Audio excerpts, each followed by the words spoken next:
ملک میں ربیع الاول کا چاند دیکھنے کے لیے روت ہلال کمیٹی کا اجلاس طلب کر لیا گیا ہے۔ تفصیلات کے مطابق روت ہلال کمیٹی کا اجلاس بدھ کو ہوگا۔ چیئرمین روت ہلال کمیٹی مولانا عبدالخبیر اسعد اجلاس کی صدارت کریں گے۔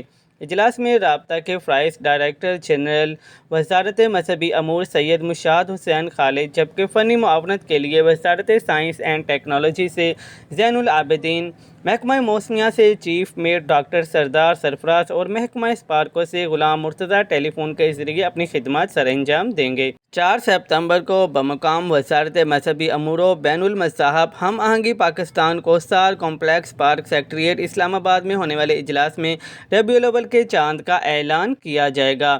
واضح رہے کہ ربیع الاول میں اللہ تعالیٰ کے آخری نبی حضرت محمد مصطفیٰ صلی اللہ علیہ وسلم کی ولادت باسعادت کا جشن منایا جاتا ہے اور ملک میں مساجد، عمارتوں اور شاہراہوں کو سبز پرچموں اور برقی قمقموں سے سجایا جاتا ہے۔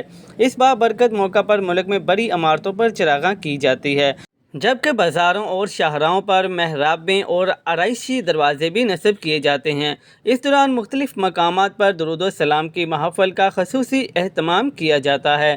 اسی مناسبت سے لاہور میں 12 ربیع الاول کے لیے مربوط سیکورٹی پلان ترتیب دینے کی ہدایت کی گئی ہے۔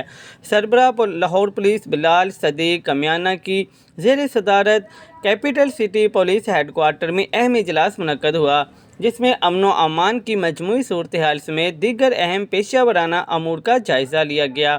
اجلاس میں 12 ربیع الاول کے سیکورٹی انتظامات اور شہر کے داخلی اور خارجی راستوں پر چیکنگ کے انتظامات کا بھی جائزہ لیا گیا۔